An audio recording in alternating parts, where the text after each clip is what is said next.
सबसे पहले संजीव और राजीव के प्रति अपना आभार व्यक्त करता हूं। और इसके जो संरक्षक हैं, संचालक तो नहीं, जो संरक्षक हैं वो निलय उपाध्याय जी हैं, जिनके कुशल निर्देशन में यह पूरा कार्यक्रम प्रसारित हो रहा है।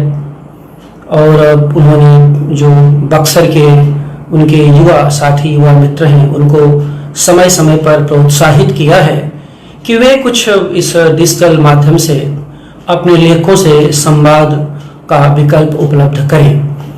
तो एक तरह के संरक्षक जो निलय उपाध्याय जी हैं, मैं उनका भी सादर अभिवादन करता हूं कि उससे ये जुड़ करके इस जो इनका समूह है उसको उन्होंने गौरव प्रदान किया है।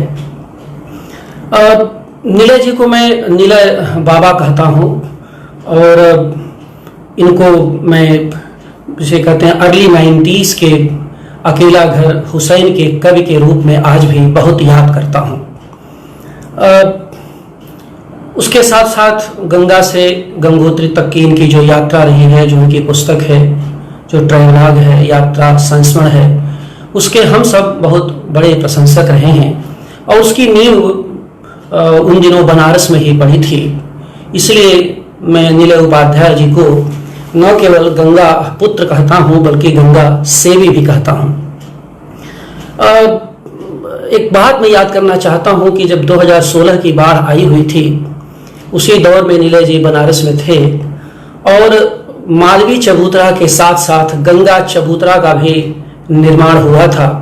लंका रविदास गेट के बगल में गंगा चबूतरा बना था, जहां हम लोग, निलय जी और शहर के अन्य कई लेखक मिलते थे, वहां बातचीत करते थे और कई शाम वहां पर बीती है कविता और कविता पर बातचीत के साथ साथ अन्य मुद्दों पर। तो मैं ऐसे निलय जी को मैं अपना आभार व्यक्त करता हूँ और इस उम्मीद से कि वह कविता से थोड़ा विरत हो गए हैं। चाहता हूँ कि वे अकेला घर हुसैन का और कटौती को विस्तार देते हुए अपनी कविता में रत हों, जो कि पिछले कई महीनों से विरत होते हुए दिखाई दे रहे हैं, क्योंकि वो हमारे दौर के मेरे जो कहते हैं जो इमीडिएट प्रेडिसेसर हैं, मेरे जो तुरंत पहले की पीढ़ी है, उसके एक महत्वपूर्ण कवि हैं निलय जी। इनकी एक कविता मुझे याद आ रही है और जिसका मैं कई बार जिक्र किया था, भात पकने का गीत। यही से मैं अपनी बात शुरू करूंगा। भात पकने का गीत कविता को मैंने कई अपने लेखों में उसका प्रयोग भी किया है, अपनी पुस्तक में भी दर्ज किया है। खास करके मेरी आलोचना की किताब जो हिंदी कविता वाली 2000 में प्रकाशित हुई थी, तो उसमें एक उसकी पंक्ति है कि रात उतर रही है नींद की बोलियों से लदी, बच्चे जाग रहे हैं और गा रहे हैं भात पकने का गीत। ये जो भात पकने का गीत है, निलय जी ने यह कविता यूँ तो काफ़ी पहले, क्योंकि संग्रह 94 में आया था, तो 90 के आसपास की ये कविता, कम से कम उसके आसपास की कविता होगी या उसके पहले की भी हो सकती है। लेकिन आप देखें कि ये जो भात पकने का जो गीत है, उसका जो स्वर है 2020 की महामारी में भी हमें सुनाई दे रहा है। इस संदर्भ से मैं उस कविता को कनेक्ट करना चाहता हूँ। और जहाँ की अभी भी तमाम परिवार जो भात पकने का गीत ही गा रहे हैं, जहाँ पर अन्न नहीं है, चावल नहीं है, और डमक डमक नाचते हुए चावल के बीच वे अभी भी खाली कटोरा ही बजा रहे हैं। तो डमक डमक नाचते हुए चावल के बीच जो खाली कटोरों की आवाज़ आ रही है, ये निलय जी ने 1990 के आसपास सुना था। लेकिन 30 वर्ष के बाद इस महामारी में उसी डमक डमक की आवाज़ हमारे कानों तक आ रही है, जो हमें कई बार विचलित करती है जब भूखे संत्रस्त परिवारों के बारे में हम सुनते हैं या उनके बारे में हम जानते हैं। तो उम्मीद करता हूं कि जो इतने जो तेजस काव्य बोध के ये कवि रहे हैं, वे अपनी काव्य की इस भावभूमि से जल्दी ही कनेक्ट करेंगे, क्योंकि उम्र में मुझसे बड़े हैं, लेकिन फिर भी ये कहना चाहता हूँ कि कविता की दुनिया में निरंतरता का बने रहना बहुत जरूरी है। और इस आशय से भी कि जो कवि होता है, जो उसकी कविताएं होती हैं, वो अपने परिवेश के त्वरित रिस्पांस जैसी होती हैं और संस्कृत और परंपरा के दायरे में एक तरह का स्थायी निर्माण भी करती हैं। तो परिवेश के प्रति उनकी जो एक तरह की त्वरित कार्यवाही होती है वह तो होती ही है, लेकिन उसके साथ साथ संस्कृत और परंपरा के दायरे में स्थायी निर्माण भी करती हैं। इस नाते मैं कहना चाहता हूं कि कविता केवल दिखाती ही नहीं, कुछ कुछ याद भी दिलाती है। यानी वस्तु स्थितियों को, समकालीन घटनाओं को वो केवल प्रस्तुत ही नहीं करती, बल्कि वह अपनी अतीत से, अपनी परंपरा से, अपनी संस्कृत से जुड़ करके बहुत कुछ की याद दिलाती है। निलय की जो कविता से मैंने शुरुआत की वह उसी स्मरण से, स्मृति के दायरे में स्मरण की कविता है, जो कि आज हमको बहुत ही प्रासंगिक दिखाई दे रही है। इस कारण से कि कविता अपने समय की जो स्थितियां होती हैं, जो घटनाएं होती हैं, या जो दृश्यों के वर्णन के साथ साथ वह अपने समय की जो स्थितियां होती हैं वह उनसे संवाद करती है।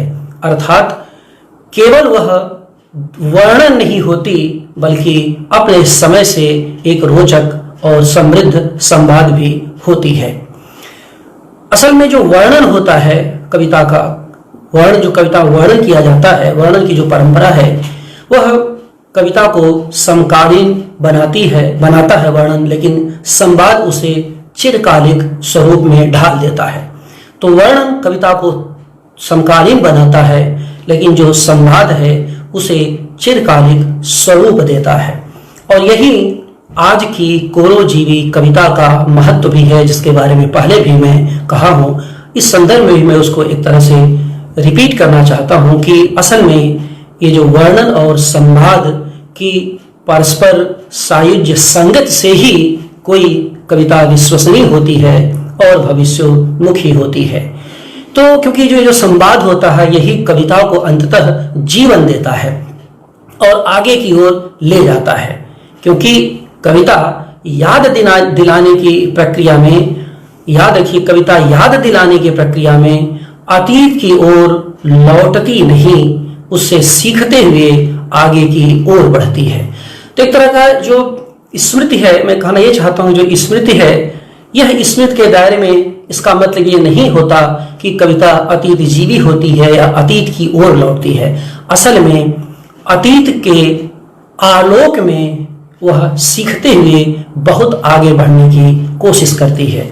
इसलिए यह बहुत साफ है कि कविता में स्मृति का होना प्रज्ञा की दिशा में उठाया गया एक अनिवार्य कदम है। यानी कविता में स्मृति, हम लोग जानते हैं कि स्मृति, मति और प्रज्ञा से जो काव्य संसार बनता है, तो उस दायरे में इस बात को मैं कहना चाहता हूं कि कविता में स्मृति का होना असल में प्रज्ञा की दिशा में उठाया गया कदम ही है।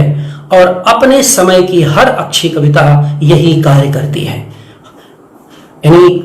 यानी अपने उसके पास वर्तमान होता है, उसके आलोक में उसकी स्मृति होती है, और दोनों से मिलकर के वह भविष्य की दिशा में, जिसे आप प्रज्ञा कहते हैं, वह कुछ संकेत करती है, भविष्य के बारे में कुछ बताने की कोशिश करती। इसी नाते हर युग में कवियों से अपेक्षाएं बढ़ी रही हैं और कवियों का बड़ा दायित्व भी होता रहा है। कई बार इस बात को हम लोग कह चुके हैं, कई बार इस बात को जानते हैं कि कविता चाहे जिस भी भाषा की रही हो, लेकिन वह अपने समाज, अपने समय और अपने संस्कृत की सर्वाधिक विश्वसनीय अभिव्यक्ति रही है, और वह सत्ता के प्रतिरोध में हमेशा ही अग्रगामी मूल्यों की पोषक रही है। तो जो अग्रगामी मूल्यों की पोषणशीलता है, यह कविता का एक अनिवार्य तत्व है, जिसके बगैर कविता कोई भी चरितार्थ नहीं हो सकती। अगर वह बन भी गई तो कविता को जीवन नहीं मिलेगा। इसी नाते क्षेमेंद्र बार बार जब अभिनव गुप्त ध्वनि सिद्धांत की व्याख्या करते हैं, तो ध्वनि सिद्धांत की व्याख्या के क्रम में अभिनव को जो स्थापनाएं देते हैं, उनके सीधे से क्षेमेंद्र थे। उन्होंने एक तरह का प्रतिवाद वहां पर किया है। और बहुत रोचक चीज है जानना, संवादी जो दोनों गुरु शिष्य के बीच जो संवाद होता है कि ध्वनि से कविता बनती तो है, लेकिन कविता को जीवन केवल औचित्य से मिलता है। तो ये जो औचित्य, जो सामाजिकता है, जो औचित्य का मतलब सामाजिक चित्त से है, और सामाजिक चित्त का मतलब होता है कि भविष्य की आने वाली आहट को पहचानने की कोशिश करना कि दुनिया कैसी बनेगी या दुनिया कैसी बनने जा रही। इसी नाते हिंदी कविता में ही नहीं, दुनिया की हर कविता में जो महाकाव्य लिखे गए हैं या जो मुक्त लिखे उनमें एक यूटोपिया की अवधारणा हमेशा रही है। और आप देखेंगे कि रविदास के बेगमपुरा से लेकर के तुलसी के कबीर के अमरपुर से लेकर के तुलसी के राम राज्य तक जो यूटोपिया है, इसमें बहस कर सकते हैं, इसमें हम सहमति असहमति दर्ज कर सकते हैं, लेकिन एक बात तो सही है कि हर कवि ने, हर बड़े कवि ने अपने समय में कुछ सपने देखे हैं। क्लासिक का कवि जो है, जो महाकाव्य कवि है, वह एक तरह का यूटोपिया में जाता है। और जो मुक्त कवि, जैसे कि हम लोग जो, यानी जो आधुनिक भारत में जो मुक्त छंदी कविताएं लिखी गई खासकर निराला के बाद से, तो इसमें वैसे यूटोपिया का अवधारणा तो नहीं है, लेकिन भविष्य में जो भी समाज बदल रहा है, बदलते समाज को पहचानने की कोशिश करने की एक सार्थक प्रयास तो रहता ही है। तो इसी नाते देखिए कि जो कवि हैं, तो कवियों को सुमेधस कहा गया है। सुमेधस इसीलिए कवियों कहा गया जो माधुर्य व प्रसाद गुण चाहता है, न कि समास बहुलता। आप सब जानते हैं कि कविता की संरचना में माधुर्य गुण बहुत मूल्यवान होता है और समास बहुलता कविता को बहुत कमजोर करती है। तो इसके लिए भामह 6वीं शताब्दी में उन्होंने काव्य अलंकार के दूसरे परिच्छेद की पहली ही कारिका में लिखा है कि माधुर्यम भी वांछन्तम प्रसादम च सुमेधसः समासवंती भूयांसी न प्रधानी प्रयुज्यते। अर्थात बात यह है, इस संदर्भ में कोई कारिका को सुनाने या उसको प्रस्तुत करने का मेरा कोई मोह नहीं है, लेकिन ये बताना इस आशय निकलता है कि माधुर्य और प्रसाद गुण समास बहुल शब्दावली की तुलना में बहुत ही मूल्यवान हुआ करते हैं।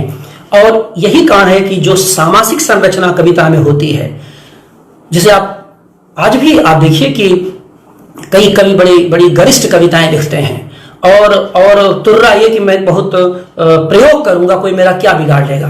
आप सब जानते हैं कि वो लंबे लंबे वाक्य लिखेंगे, असंगत वाक्य लिखेंगे, वाक्यों में आकांक्षा अन्विति का कोई तुकताल भी नहीं रहेगा, लेकिन जिद ये है कि मैं कविता लिखूंगा, वाक्य में कविता लिखूंगा। ये आजाद हिंदुस्तान के जो हिंदी कवि हैं, उनमें कई कवियों को अब जो वरिष्ठ हैं, कुछ हैं, कुछ अब इस दुनिया में नहीं हैं, उन लोगों ने वाक्यों में कविता को बार बार कविता बनाने की जिद की। लेकिन कई बार कविता बन भी जाती है कोई वाक्य में, तो वो तो वाक्य में रसात्मक काव्य तो हमारा सूत्र ही, लेकिन वाक्य की संगत कैसे बैठती है, सवाल इस पर है। तो और गरिष्ठ वाक्य, लंबे लंबे वाक्य लिख करके कविता नहीं बन सकती। कविता के तत्व जो होते हैं वो बहुत मूल्यवान होते हैं। तो जो सामासिकता होती है, इसी नाते जो सामासिक कवि होते हैं, जो बहुत समाज, उनमें ज्यादातर आप देखेंगे कि या जो जिन कवियों में जो अच्छे कवि हैं उनमें भी जहां समास बहुलता है, वहां स्थितिवाद के वे कवि ज्यादा शिकार दिखाई देंगे, ज्यादा शिकार होते हैं, अथवा वो अध्यात्म की तरफ चले जाते हैं, या आध्यात्मिकता का अतिशय में लोक से छोड़ करके अध्यात्म का जो अतिशय आग्रह उनके यहाँ ज्यादा दिखाई देता है। तो इस नाते मैं कहना चाहता हूं जो समास बहुलता होती है, वह जिसे इन लोगों ने सुमेधस कहा है कवि नाम से, उसके लिए यह अवांछित तत्व है। और एक तरह का ये चित्र काव्य का निर्माण, चित्त काव्य नहीं, चित्र काव्य का। तो समास बहुलता चित्त काव्य नहीं बल्कि चित्र काव्य का निर्माण करती है, और चित्र काव्य कविता में सबसे खराब काव्य माना गया है, क्योंकि उसमें भविष्योन्मुखता नहीं रहती। जो भविष्योन्मुखता सामाजिक संपृक्तता के दायरे में अन्यथा संभव हुआ करती है। तो इस कारण से मैं कहना चाहता हूं कि कवि जो होता है अपने समय का, वो अग्रगामी सोच का एक तरह का जो है उसका विस्तारक होता है, और उसके साथ साथ संवेदनगत कोमलता के साथ साथ संप्रेषणशील सतर्कता, यानी संवेदनगत कोमलता के साथ साथ संप्रेषणगत सतर्कता का होना बहुत जरूरी है। अगर संवेदनाएं कोमल हैं लेकिन संप्रेषण में सतर्कता नहीं है तो मुरझा जाएंगी। और संप्रेषणगत सतर्कता नहीं, ये संप्रेषणगत सतर्कता है लेकिन संवेदनगत कोमलता नहीं है तो मुश्किल आएगी। तो कुल मिला जुला करके ये जो चीजें होती हैं, और इसके लिए देखिए कि कवि कोमलता का उदाहरण, सबसे सुंदर उदाहरण कालिदास के अभिज्ञान शाकुंतलम का यह श्लोक है जो मुझे बहुत प्रिय है। संदर्भ ये है कि कण्व ऋषि के आश्रम में शकुंतला को पहली बार दुष्यंत देखते हैं और वे आश्रम से लौट रहे होते हैं। तब उनका मन बार बार शकुंतला के सौंदर्य की तरफ जाता है और जैसे जैसे वो शकुंतला को याद करते हैं, क्योंकि उनसे प्रथम दृष्टया वो जो निराला लिखा है कि नैनों का नैनों से गोपन प्रिय संभाषण, लगभग वो स्थिति आती है कि प्रथम दृष्टया वो एक प्रेम हो जाता है और वो भुला नहीं पाते जब कण्व ऋषि के आश्रम से वो शकुंतला को देख करके लौट रहे होते हैं। तो वो लौट तो रहे होते हैं लेकिन बार बार उनका स्मृति में बार बार नई से नई शकुंतला विकसित होती चली जाती है।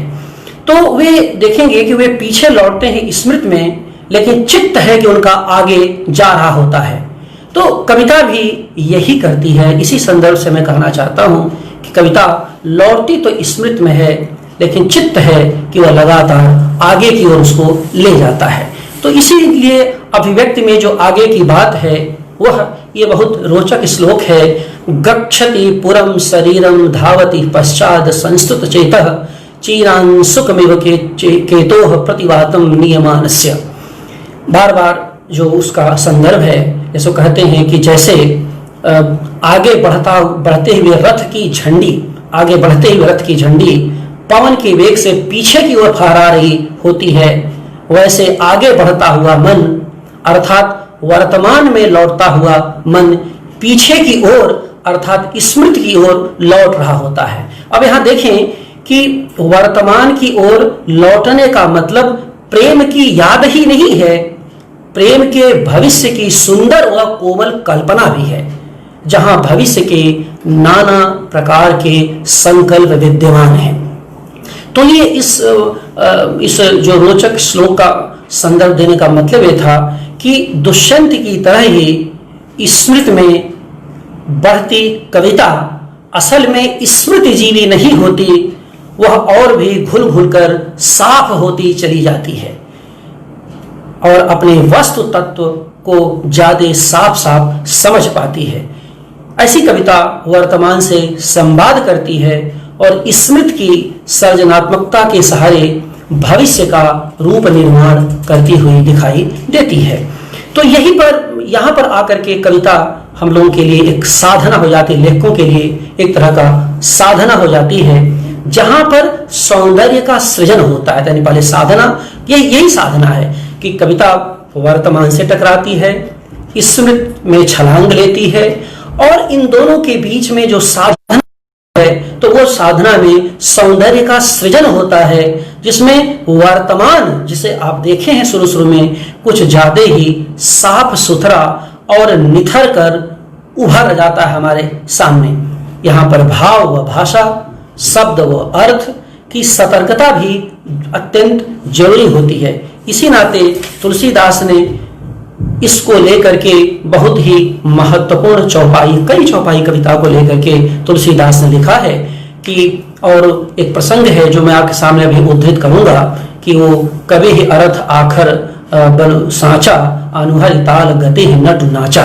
ये कविता की तरह की बहुत शानदार व्याख्या किया है तुलसीदास ने, जिसको कि नाच कविता के माध्यम से अज्ञे ने आगे चल करके विस्तार किया, तो उस पर मैं आगे आऊंगा। लेकिन ये प्रसंग जरा सुनिए, बड़ा रोचक है और तुलसी जयंती अभी बीती है और इसके पहले मैं तुलसी पर एक लंबा व्याख्यान भी दे चुका हूं।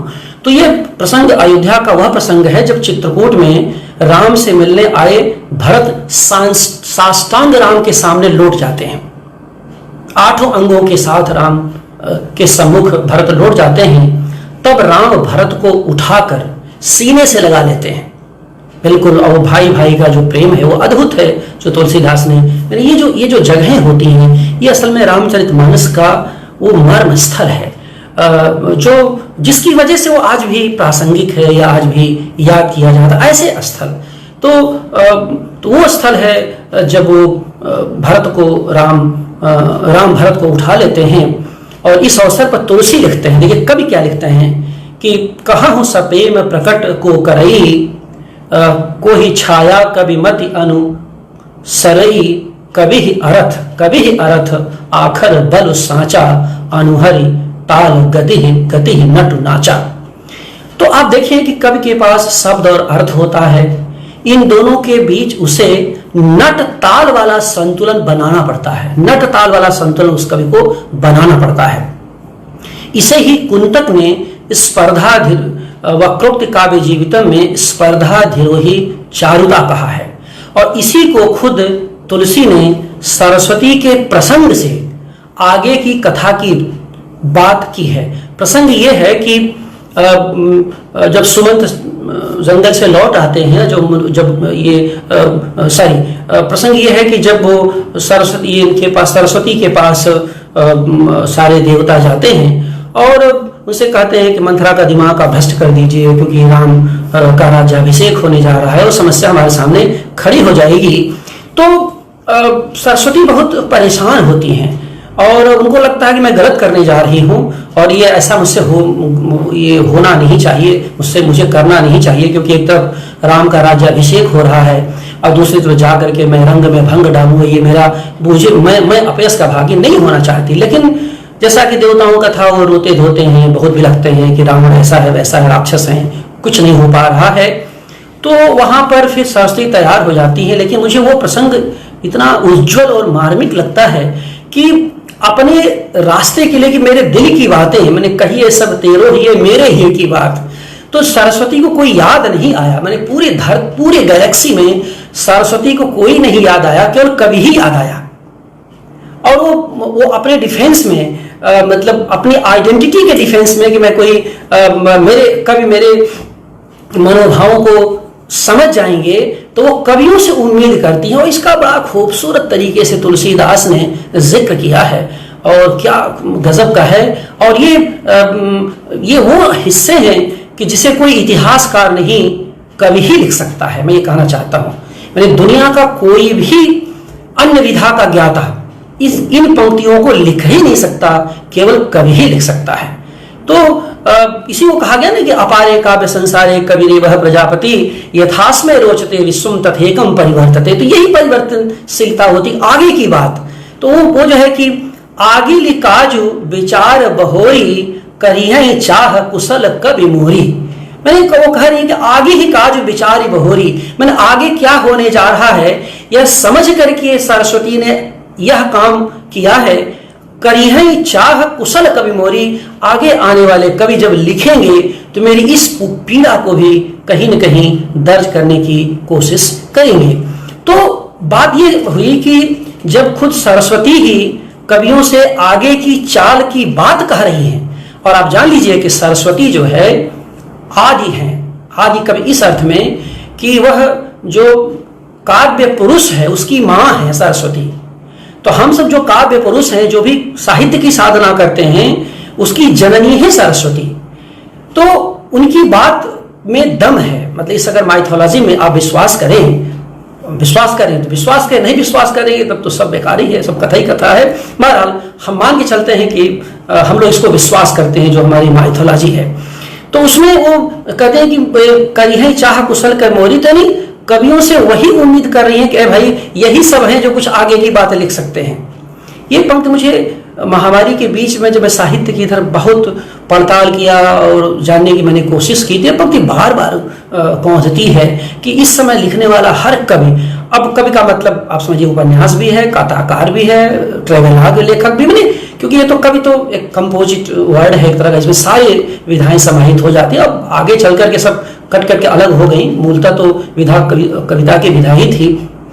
तो मैं जब यहां कहता हूं तो समग्रता की बात कह रहा हूं, समग्र साहित्य की अवदान की बात कर रहा हूं कि आगे की चाल केवल लेखक ही बता सकता है या उसकी चाल का की आहट मिल सकती है।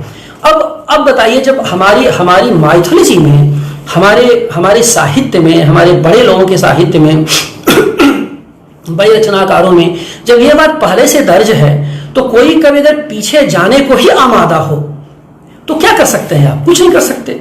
तो इसलिए मैं कहना चाहता हूं कि अच्छी कविता न तो दर्पण होती है न ही वर्णन। अच्छी कविता न तो दर्पण होती है न ही वर्णन, वह वस्तु में एक ऐसा रमण है जिससे भविष्य के कल्ले फूटते हैं और संस्कृत को संस्कार मिलता है तथा मनुष्य को मुक्ति का बोध होता है। तो ये जो अच्छी कविता न तो दर्पण है न ही वर्णन, वह वस्तु में एक ऐसा रमण है। तो जो वस्तु में रमण करने का जो भाव है कवि द्वारा अपने वस्तु में, वह अगर मनुष्य की मुक्ति में निष्पन्न नहीं होता, अगर मनुष्य की मुक्ति की चेतना में रूपांतरित नहीं होता, तो सारा कवि कर्म अकारत है। अगर वह जड़ चेतना का ही पोषक है, अगर वह अतीतोन्मुखी है, अगर वह पुरानी बातों का ही ढोल पीट रहा है, तो यह कोई कुकवि ही हो सकता है, लेकिन सुकवि तो नहीं हो सकता। इसी नाते कहा गया है कि ना कवित्वम अधर्माय व्याधये दंड नाम वा कुकवित्वम पुनः साक्षात मृत्युर्माहुर मनीषिण। तो ये भी बातें हमारे पास है कि कुकवित्वम पुनः साक्षात मृत्युर्माहुर मनीषिण। तो ये हमारे आदर्श हैं, ये हमारी परंपरा के आदर्श हैं, जहां से कविता के स्रोत मिलते हैं, कविता के कल्ले फूटते हैं। तो अब चूंकि सरस्वती की बात की, देखिए मैंने पहले कहा कि थोड़ा सा मैं कुछ अपने तरीके जो मैं कविता पर सोचता रहा हूं, तो आधे घंटे उस पर बात करूंगा, लगभग आधे घंटे का कविता पाठ करूंगा, ये 2 सेक्शन में, क्योंकि लंबा कविता पाठ मैं कर नहीं सकता घंटों, और आप बोर भी होंगे। इसलिए कुछ पृष्ठभूमि में मैंने अपनी कविता तक पहुंचने की एक तरह का एक सड़क बना रहा हूं, ताकि आप सुनने के लिए तैयार रहें उसको, कविताओं को। और कविता भी आज मैं पुरानी सुनाऊंगा, उसका संदर्भ आगे, मैं नई कविताएं नहीं सुनाऊंगा, पुरानी कविताएं सुनाऊंगा। और मतलब अपने, और ये कि जो 20 साल 25 साल पहले कविताएं लिखी गई, तो वो क्यों मुझे आज याद आती हैं और क्यों मुझे अच्छी लगती हैं वो। खैर, तो बात सरस्वती की चल रही थी, तो मैं जैसा मैंने कहा कि जो काव्य पुरुष की बात ही है, तो वहाँ देखिए बड़ी जबरदस्त बात है कि कविता को लेकर के वो जो काव्य तत्व की तलाश की बात है, तो काव्य पुरुष हमारे भीतर बैठा हुआ जो काव्य पुरुष है, वो अंततः में कविता के तत्व की तलाश ही करता है। अब यहाँ सरस्वती है, ऑक्टेवियो पाज ने तो हनुमान जी को द मंकी ग्रामेरियन, और आप सब जानते हैं कि मैक्सिकन के राजदूत थे, 62 संभवतः 62 से लेकर 67 के बीच में हिंदुस्तान में राजदूत थे, और उन्होंने द मंकी ग्रामेरियन लिखा। तो और वो आप किताब देख सकते हैं, इजिली अवेलेबल है, किंडल में किताब उपलब्ध है। अब तो पहले तो हमने तो हार्ड कॉपी में पढ़ी थी उसको, लेकिन वो अब किंडल में भी उपलब्ध है। तो वो आप देखिए, वो आदमी जो है कैसे हनुमान की कथा के माध्यम से वो बताने की कोशिश करता है कि हनुमान के पास कैसे कविता की संपूर्ण पांडुलिपि मौजूद थी, और हर कवि हनुमान की उसी पांडुलिपि की तलाश कर रहा है। तो आप चाहे सरस्वती के पास मौजूद पांडुलिपि की बात करें, या आप हनुमान के पास पांडुलिपि की बात करें, या कहीं भी करें आप, लेकिन यह है कि हम सबको अपनी अपनी क्षमता भर अपने अपने कवि पुरुष के माध्यम से कविता की तलाश करनी होती है। और वो सरस्वती की जरा देखिए क्या प्रशंसा करते हैं। या दुग्धापि न दुग्धेव कवि दुग्धाभिरन्महं हृदय में सन्निधत्तां सा सुप्ति धेनु सरस्वती। या दुग्धापि न दुग्धेव कवि दुग्धाभिरन्महं हृदय में सन्निधत्तां सा सुप्ति धेनु सरस्वती। मतलब क्या कैसे महान वाक्य हमारे पास हैं, और इन कवियों ने लिखे हैं। राजशेखर खुद बड़े कवि थे, आलोचक तो खैर थे ही, कि अब कवियों के द्वारा मैंने कामधेनु रूपी सरस्वती मेरे ऊपर कृपा करें। तो मैं भी यही से अपनी बात शुरू करने जा रहा हूं कि हम सब पर कामधेनु रूपी सरस्वती हम सब पर कृपा करें, जो कवियों के द्वारा बार बार दुही जाने के बावजूद भी अभी भी भरी पूरी हैं, एक छटाक भी कम नहीं हुआ है। तो ये जो ओशंस ऑफ इमोशंस की बात आप कह सकते हैं, भावनाओं का जो समुद्र है, जो अथाह है, तो उसको इस तरह से हम लोग अपने अपने तरीके से खोजते हैं, अपने अपने तरीके से बात करने की कोशिश करते हैं। राजशेखर ने भी कवियों को सुमेधस ही माना है। समय बार बार सुमेधस की चर्चा करते हैं, इसका अर्थ क्या होता है जो नहीं जानते। मुझे लगा कि आज ये मौका है तो मैं ये भी खोल के बता ही दूं। सुमेधस असल में समिधा, एक तो भाभा ने सबसे पहले इसका प्रयोग किया था, लेकिन यह असल में समिधा से बना हुआ शब्द है। और जो समिधा में मैंने समिधा बीनने वाला साधक, तो जो साधक होता है वो असल में वो अग्निधर्मी होता है, क्योंकि जो समिधा में स्वाभाविक रूप से अग्नि होती है, इसी नाते वह अग्निधर्मी होता है। तो यह जो कवि की जो अग्निधर्मिता है, आप कबीर से लेकर के मुक्ति बोध तक में आप इसे पूरी हिंदी कविता की परंपरा में आप देख सकते हैं। तो हिंदी कविता की जो उज्जवल काव्य परंपरा है वो मूलतः अग्निधर्मी रही है, और भक्ति काल इसका सर्वोत्तम उदाहरण है।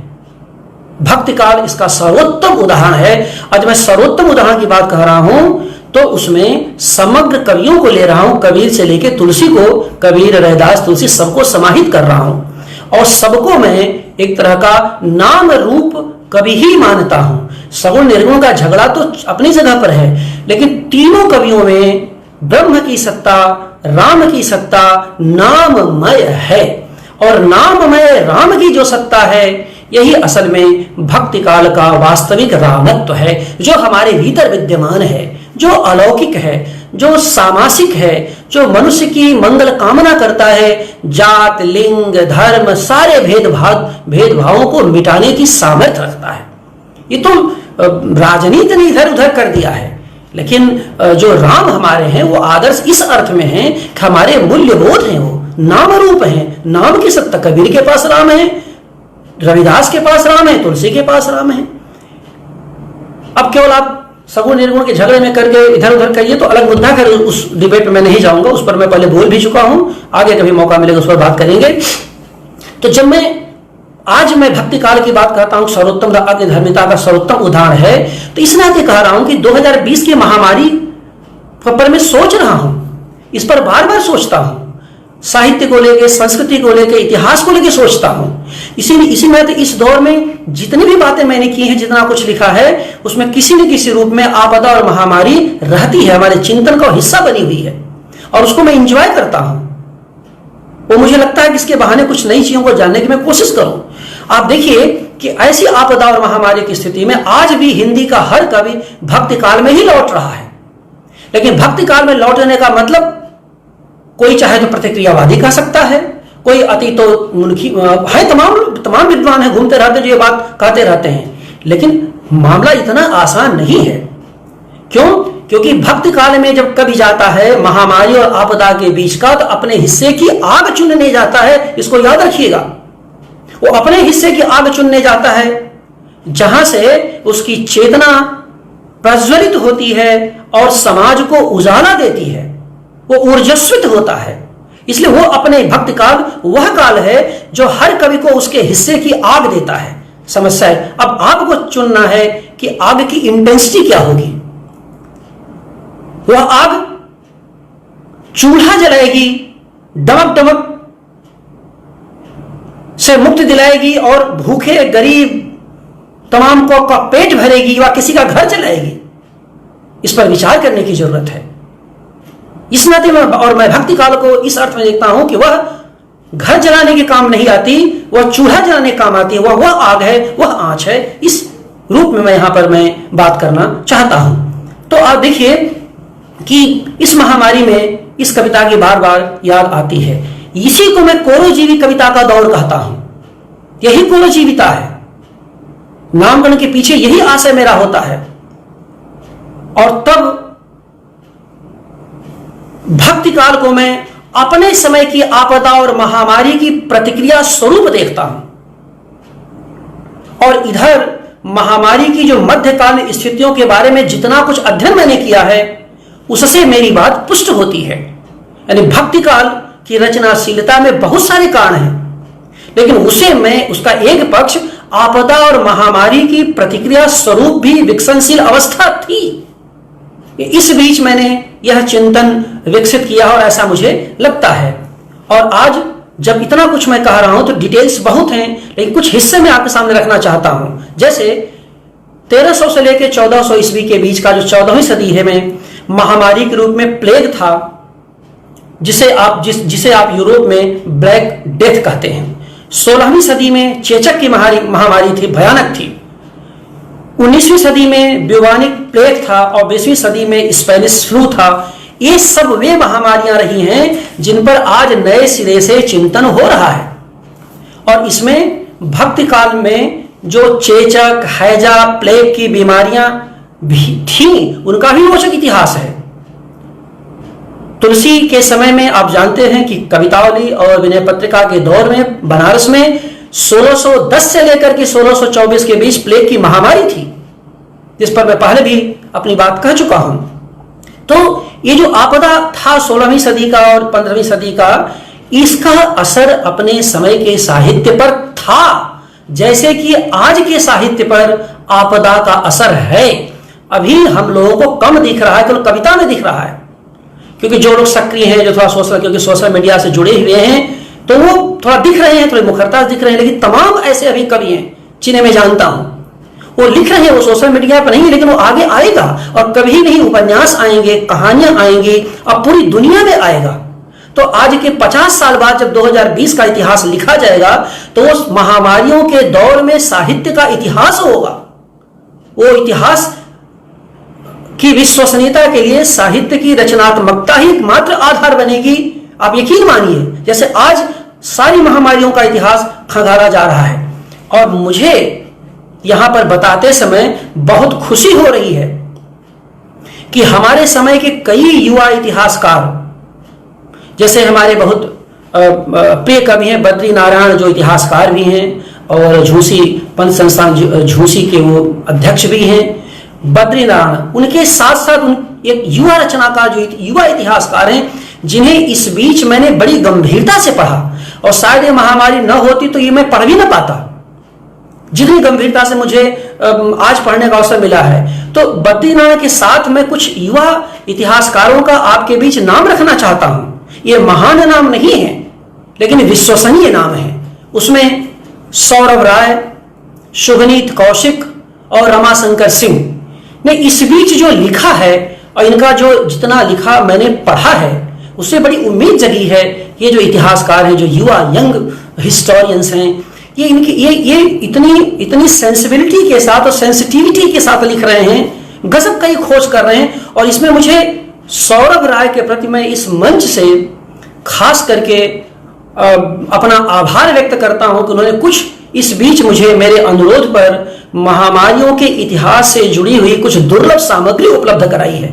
अत्यंत दुर्लभ सामग्री मुझे उन्होंने दी है, जिनका मैंने इस बीच अध्ययन किया है। इस नाते मैं इस मंच से, आलोचना की इस मंच से, सौरभ राय शायद नहीं सुन रहे होंगे कि उनको पता भी नहीं होगा, लेकिन खैर, लेकिन वो बड़े इतिहासकार की संभावनाओं से युक्त हैं। तो मैं सौरभ राय को मैं अपना आभार ज्ञापित करता हूं कि उन्होंने और ऐसी काम करें वो, क्योंकि बहुत डिटेल्स मैंने अपने तरीके से एकत्र किए हैं, लेकिन कुछ डिटेल्स उन्होंने भेजा है। मैं चाहूंगा कि आगे के दिनों में और डिटेल्स भेजें और काम करें वो, ताकि हम साहित्य के और महामारी के संबंधों को और करीब से देख सकें, क्योंकि ये एक लंबा काम है जिस पर कि अच्छा काम हो सकता है।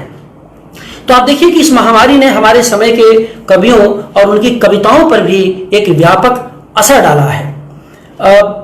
इसके पहले जो मैंने वक्तव्य दिए हैं, इसमें जो वरिष्ठ आलोचक शंभुनाथ जी हैं, जो इन दिनों खूब अच्छी कविताएं लिख रहे हैं, शंभुनाथ जी, आपको जानकर आश्चर्य, उनका जिक्र तो मैंने संदर्भ किया था, लेकिन हमारे अत्यंत आदरणीय कवि मदन कश्यप, स्वप्निल श्रीवास्तव, संजय कुंदन, सुभाष राय से लेकर के रश्मि भारद्वाज, पूनम विश्वकर्मा, अनिल पांडे व अमरजीत राम तक का मैं जिक्र कर चुका हूं। और ये सब मैंने इनकी कविताओं के बारे में समय समय पर मैं जितना पढ़ सकता हूँ, जो जो मुझे प्रिय लगा है। ऐसे तमाम कवि भी होंगे जिनको मैं पढ़ नहीं सका हूँ, लेकिन जिन कवियों का जो नाम लिया इनको मैंने पढ़ा है, इन पर मैंने बात की है।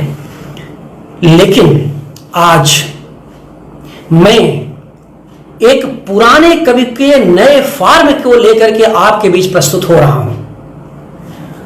और पुराने कवि मैंने अत्यंत प्यारे कवि, बहुत आदरणीय कवि हमारे अरुण कमल जी हैं, जो सोशल मीडिया पर नहीं हैं और यकीनन हमारी बात उन तक नहीं पहुंचेगी।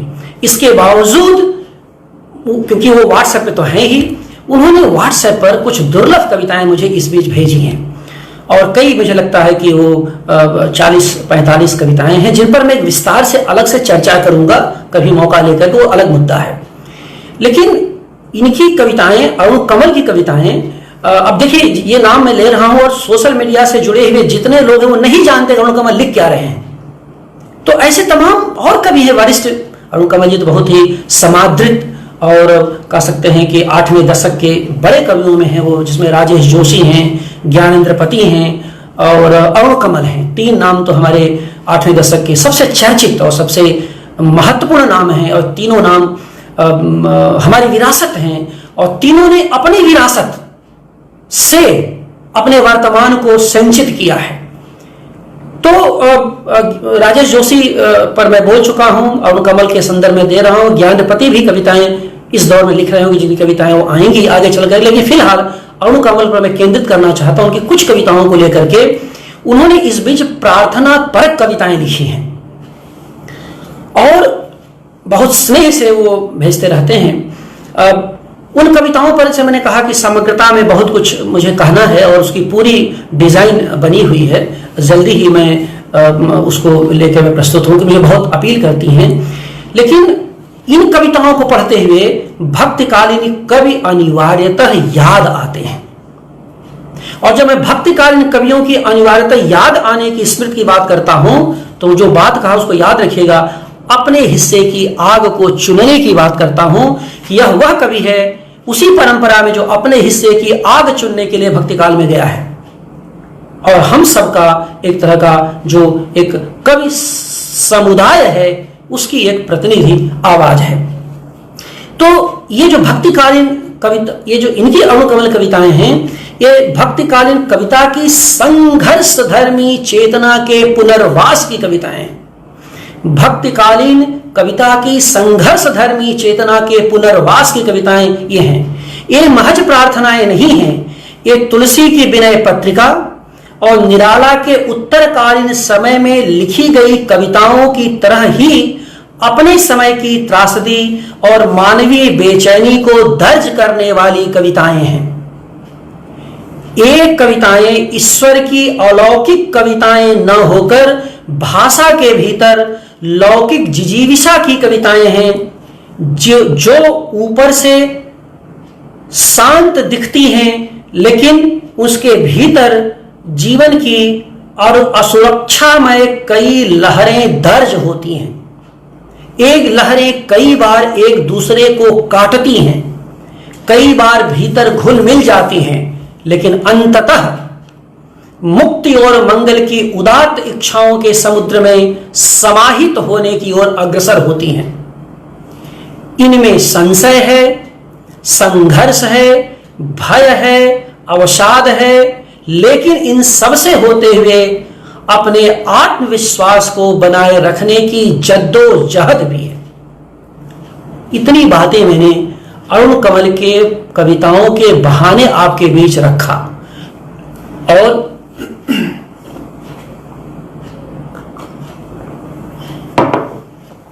और महामारी के दौर की कविता की यही विशेषता है जो मैंने आपको बोला। ये महामारी के दौर में लिखी जा रही आज की कविताओं की एक तरह की विशेषता भी आप कह सकते हैं। जैसे मैंने एक विशेषता के बारे में आपसे पहले जिक्र किया था, मदन कश्यप की छोटी सी कविता लेकर के कि किस तरह से एक कवि निरीश्वर होता जा रहा है। तो वैसे ये कविताएं जो प्रार्थना पर कविताएं हैं वो भी एक तरह का एंगल देती है, हिंदी कविता के विकास में एक एंगल देती है, एक दृष्टि देती हैं। तो इसलिए साहित्य की सभी विधाओं में जो कविता है वह महान विधा रही है। इसी कारण से कवियों से बड़ी अपेक्षाएं रही हैं। तो ऐसे में मुक्ति की तलाश अगर कहीं है तो कविता में ही है। यद्यपि यह भी सच है कि मुक्ति एक भ्रम है, लेकिन कविता इसी मुक्ति की तलाश भी तो है। तो मुक्ति एक भ्रम है, लेकिन कविता के पास और कोई विकल्प नहीं है सिवाय मुक्ति की तलाश की। तो मैं कहा था कि एक हिस्सा यहाँ पर मेरे ख्याल से करीब 50 मिनट हो चुका है, तो मैं अब इसको अपने वक्तव्य को मैं खत्म करूंगा। और तो अपनी कविता पढ़ने के पहले अरुण कमल की, चूंकि अरुण कमल का संदर्भ मैंने दिया है, तो अरुण कमल की एक कविता मैं आपके सामने प्रस्तुत करना चाहता हूं, जो प्रार्थना के शिल्प में जीवन के उदात्त भाव और उज्जवल चेतना की कविता है। जीवन के उदात्त भाव और उज्जवल चेतना की कविता है। इसे पढ़ते हुए आपको विनय पत्रिका के तुलसी व अर्चना के निराला की बरबस ही याद आए तो आश्चर्य नहीं होना चाहिए। और यह भी याद दिला दूं कि अरुण कमल भी जीवन के उसी उत्तरार्ध में ये कविताएं लिख रहे हैं, यानी 65 पाठ। अरुण कमल भी जीवन के उसी उत्तरार्ध में ये कविताएं लिख रहे हैं, जो कि तुलसी और निराला का दौर था जब ये कविताएं वो लिख रहे थे। तो इसका मतलब यह नहीं है कि पहले मजाक में कहा जाता था कि जीवन के उत्तरार्ध में आदमी बहुत ही ईश्वरवादी हो जाता है, भक्तिवादी हो जाता है और बहुत ही एक तरह का मोक्ष कामी हो जाता। ना, एकदम नहीं। तुलसी भी मोक्ष कामी नहीं थे, गलत बात है। जैसे तुलसी भी मोक्ष कामी नहीं थे, निराला मोक्ष कामी नहीं थे, वैसे अरुण कमल भी मोक्ष कामी नहीं है। कहना ये चाहता हूं, मैंने मुक्ति अलग है, मोक्ष अलग। इन सब कविताओं, बहुत सारी कविताएं हैं और लंबा उस पर समय लगेगा, उसके बारे में अभी जिक्र करने का समय नहीं, लेकिन मुक्ति धर्मी कविताएं हैं जो मुझे अपने अवसाद से, अपने पीड़ा से, अपने संतरास से, अपनी बेचैनी से मुक्त करती हैं और हमें संघर्ष करने की प्रेरणा देती हैं। मुक्ति ने प्रेरणा देती हैं कि ये जीवट, हमारे जीवट को समृद्ध करती कविताएं हैं। मैं सीधे अब आगे न कुछ बोल करके मैं पढ़ता हूं उस कविता को, जरा देखिए। तुम्हें कब से पुकार रहा हूं मां, मैं अकेला इस विशाल संसार में, इतने इतने खड़े चलते पांवों के बीच से रास्ता ढूंढता मैं अनाथ। सिर्फ अरुण कमल का पुराना है, याद रखिएगा, नए इलाके वाला है। तुम्हें कब से पुकार रहा हूं मां, मैं अकेला इस विशाल संसार में, इतने इतने खड़े चलते पांवों के बीच से, ध्यान रखिए, चलते पांवों के बीच से, इमेज वही है माइग्रेशन वाली। चलते पांवों के बीच से रास्ता ढूंढता मैं अनाथ, इस जगत में अपना कोई नहीं माता, बस तेरी एक जल में घुलती याद, उन सभी राहों पर चलता चलता मैं कहा नहीं गया मां, तुम्हें पुकारता। चारों गलियां बंद होती गईं, ऊंची नीची लपटीली राहों पर बार बार पैर डिग जाते और थक कर बैठ जाता। मां, क्या जीवन भर मैं अकेला ही रहूंगा? तुमने जो मेरा मुख पोंछा था भीगे आंचल से, वह अभी भी सूखा नहीं है मां, अभी भी मेरी नाभ के भीतर बह रहा है वही पहला दूध। मेहड़ा रिमझिम बरस रहा है। कितना सुंदर शब्द है। भादों लग गया है, आप जानते हैं भादों लग गया है। मुझे लगता है बाहर, मैं तो देख नहीं पा रहा हूं कि बाहर खूब काले काले बादल होंगे, अभी थे, दिन में तो थे। तो मेहड़ा रिमझिम बरस रहा है और तुम्हारे तन की सारी भीग रही है मां, यह भवसागर सूख जाएगा और मैं दौड़ता हुआ तुम्हारी गोद में आ गिरूंगा, थकूंगा नहीं। जैसे तुम हरि को पुकारती रही वैसे ही मैं भी पुकारता रहूंगा तुम्हें ओ मां। अब इसकी जो बनावट है उस पर मैं लंबा व्याख्यान नहीं दूंगा क्योंकि समय नहीं है, लेकिन इस कविता को देखें तो इसकी शांत व समर्पित भाषा में अपने समय की कितनी लहरें विन्यस्त हैं। इन्हें ही मैं कोरोजीवी लहरें कहता हूं और ऐसी कविताओं को कोरोजीवी कविताएं कहता हूं। इसमें एक असहाय सड़क पर दौड़ते बालक की करुण पुकार है तो एक जवान व्यक्ति का संघर्ष भी है। इसके साथ एक उम्रदराज व्यक्ति की चिंताएं भी हैं जिनका स्वर साफ साफ सुना जा सकता है। कविता जीवन की तरह ही अपने शिल्प में, यह कविता जीवन की तरह ही अपने शिल्प में प्रौढ़ होती गई है और तब मानवीय विकास के विविध संदर्भों को समेटती हुई आगे बढ़ती है। यहाँ अणुकमल की इस कविता में जीवन के बहुत सारे स्याह और सफ़ेद रंग भी मौजूद हैं। तो मित्रों, ये कुछ था, हालांकि व्याख्यान का समय कुछ ज़्यादा ही लग गया, लेकिन व्याख्यान में मज़ा भी आता है, तो मैंने कुछ बातें आपके सामने रखी। उम्मीद है कि आपने इसे एंजॉय किया होगा, आपको अच्छी लगी होंगी।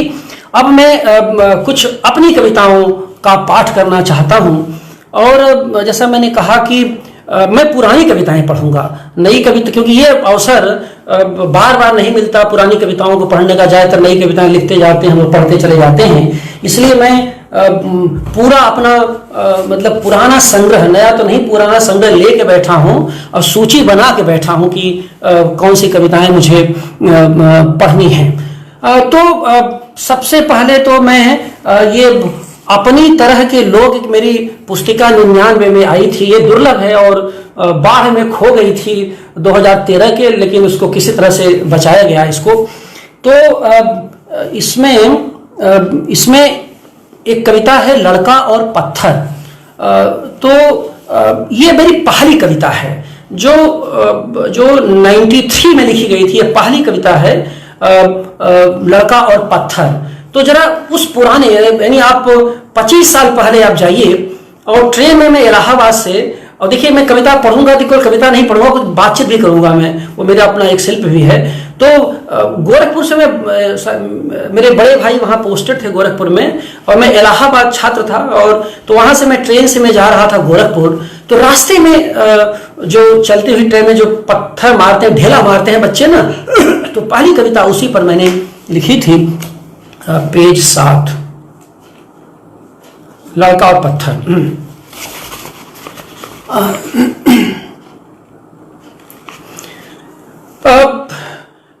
उस लड़के ने पत्थर क्यों मारा, जबकि यह पूरे यकीन से कह सकता हूं कि वह ट्रेन के किसी भी आदमी को नहीं जानता था। वह एक चरवाहा था जो पटरी के किनारे खड़ा था। उसकी भैंसें बगल के खेत में चर रही थीं और वह चुपचाप ट्रेन को आता हुआ देख रहा था। उसके देखने में जो दिख रहा था वह वही था जो मुझे दिख रहा था, ठीक ठीक कह नहीं सकता। उसके देखने में जो दिख रहा था वह वही था जो मुझे दिख रहा था, ठीक ठीक कह नहीं सकता। पर अचानक ही उसने एक पत्थर दे मारा। यह मुझे ही लगा, मैं नहीं मानता। यह मुझे ही लगा, मैं नहीं मानता, क्योंकि चलाया उसने किसी और पर था, और जिस पत्थर को उसने उठाया था वह निश्चित ही इस सबसे भारी था जो उसकी प्रसन्नता भरी तालियों में स्पष्ट हो रहा था। पता नहीं क्यों आज मैं बहुत प्रसन्न था और खेत में पसरे गाय, बैल, भैंसों के साथ बोझा ढोती हुई औरतों को भी देख लेता था, जिसमें कुछ तो बालें बीन रही थीं और बगल से गुजरती हर ट्रेन को थोड़ा तिरछी नजर से देख मुस्कुरा देती थी। मैं सोचते हुए सोच रहा था कि क्या ऐसा रोज ही सोचा जा सकता है कि बुरे दिनों की सबसे ताजा स्मृति की तरह मां का चेहरा खिल उठा। मैं आज भी सोचता हूं कि उस लड़के ने पत्थर क्यों मारा, ट्रेन के किसी आदमी को नहीं जानता था। मैं आज भी सोचता हूं कि उस लड़के ने पत्थर क्यों मारा, जबकि वह ट्रेन के किसी आदमी को नहीं जानता था, और वह मुझे ही क्यों लगा, और वह मुझे ही क्यों लगा, जबकि मैं ही उसके बारे में अधिक सोच रहा था, जबकि मैं ही उसके बारे में अधिक सोच रहा था। तो ये एक कवि की संवेदना है, पत्थर मारता लगा मुझे, यानी तो इस तरह से इस कविता है। इसके बाद बोली बात जो संग्रह मेरा 2007 में आया हुआ था, और तो उसकी एक कविता है ए, मैंने वर्णमाला का ए, वो आपके सामने प्रस्तुत करना चाहता हूँ। हाँ, ए, ये असल में मेरी बेटी पैदा हुई थी, 3 साल की थी, और जैसे बच्चों को पढ़ाना होता है तो मैं भी कुछ कोशिश किया, लेकिन जल्दी इरिटेट हो जाता था। मैंने वो ए फॉर एप्पल या जो भी होता है, तो मेरी श्रीमती जी में बड़ा धैर्य था, आज भी धैर्य है, लेकिन मेरे में बच्चों को पढ़ाने वाला धैर्य शुरू से ही नहीं था, तो परेशान हो जाता था। ये कविता इस नाते भी मैं आपके सामने पढ़ना चाहता हूँ कि ये 3-4 साल की बेटी थी और मैं तब गाजीपुर में रहा करता था, उस दौर की ये कविता है। और आज इस समय हमारे जो मित्र, जो एक बहुत अच्छे आलोचक हैं कमलेश वर्मा ने मेरी कविताओं को आधार बना के, खास करके गाजीपुर और बनारस कविताओं को आधार बना करके एक बहुत ही महत्वपूर्ण लेख लिखा है, जो मुझे भी बहुत अच्छा लगता है। कुल मिला जुला करके ये इस आशय से बात मैं खुल के इसको स्वीकार करता हूं कि वह लेख इस कारण से कि गाजीपुर बनारस की कविताओं की जैसी उन्होंने तुलना की है, और वैसा अभी तक मेरे मन में होता था कि कोई वैसा लिख देता। ये मेरे मन में होता है कि गाजीपुर में 7 साल रहा, बहुत कुछ गाजीपुर से मैंने लिया दिया, तो लेकिन जब कमलेश ने चुपचाप और एक शानदार तरीके से लिखा दोनों बनारस कविताओं और गाजीपुर कविताओं के बीच का अंतर, तो वो संवेद ने प्रकाशित किया है अपने उस पर ग्रुप में, सोशल मीडिया पर, तो ब्लॉग पर लिंक है।